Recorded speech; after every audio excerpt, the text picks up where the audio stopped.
It's been pretty obvious for a while now that the Trump-Russia story is essentially bogus. There are some criticisms you could level at the Trump administration, maybe a few of them, but collaborating with Vladimir Putin is not on that list. So why are the other news channels still behaving like this stupid little conspiracy tale is the moral equivalent of the Nuremberg trials? Well, until this morning, we could only speculate, and we did, but now we know for sure. James O'Keefe's Project Veritas released a new video in which a CNN producer called John Bonifield explained the entire deal and admitted the network's coverage was, quote, BS. Watch. Honestly, you think the whole Russia is just like bullshit. Could be bullshit. I mean, it's mostly bullshit right now.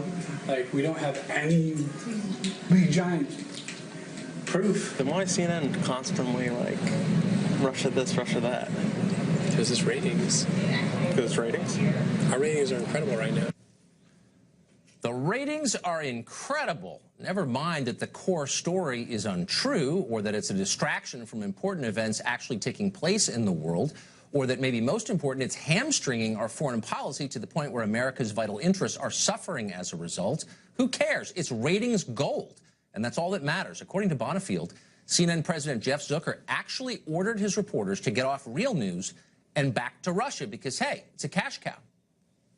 So, my boss, I shouldn't say this, my boss a couple days yesterday, we were having a discussion about this dental shoot. He's like, I just want you to know what we're up against here.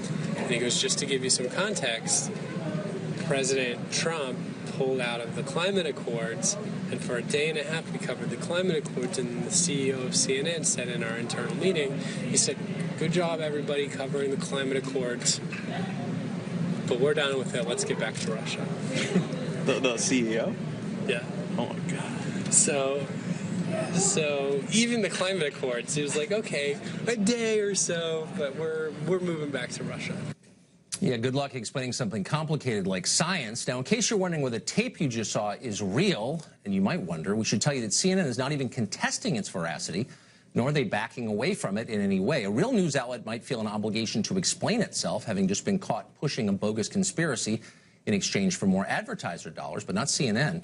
Instead, they issued a statement briefly in support of the producer in question. Here's what it says, quote, diversity of personal opinion is what makes CNN strong, and we welcome and embrace it.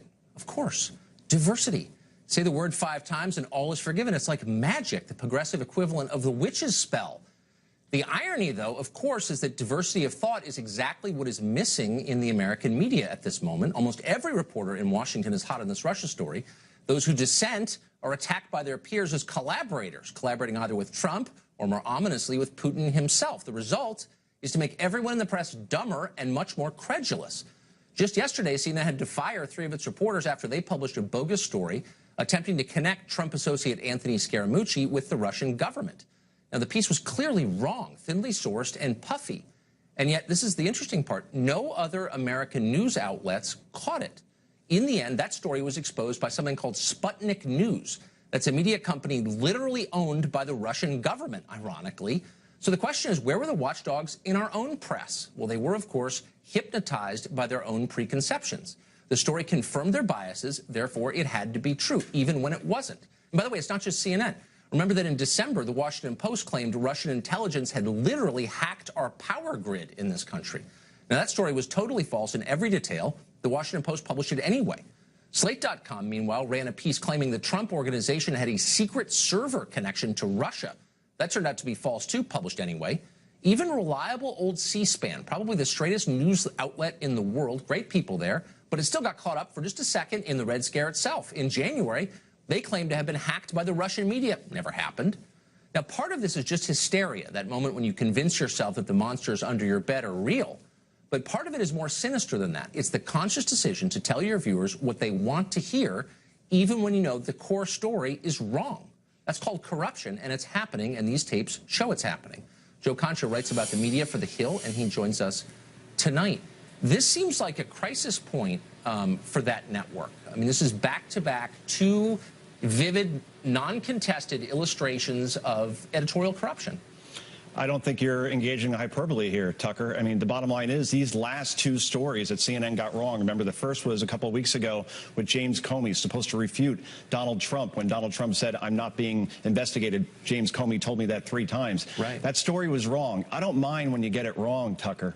But the problem is, as you said, thinly sourced, as in only one source. You know how many reporters were on the byline of that story? 4. That's a 4-to-1 reporter to source ratio. It's a lot. And then you have this story just from a couple days ago with Scaramucci. Same thing. A Pulitzer winner is working on that story along with 2 others. Again, 1 source, 3 reporters, 3-to-1 ratio. So to go to bat with just one unnamed source, and again, we've talked about this, we don't know that source's motive. It's probably to hurt the administration. They may have a motivation to lie. To go with one source, CNN got burned once. They should have learned from it. They got burned twice. People resigned, and I don't think a crisis point is really engaging in any sort of hysteria there, Tucker. I think you're right on.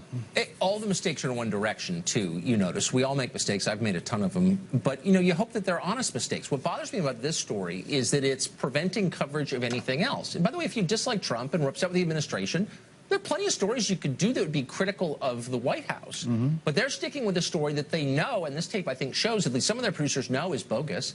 And they're sticking with it anyway because it makes them the most money. I mean, that's wrong. You say that it's preventing from reporting on other stories, right? MRC, I get they're conservative, but nobody ever refutes their analysis, their studies. And they came up with this today, which is just stunning numbers. 353 minutes on the evening newscast since May 17th have been committed to Russia or Comey investigation.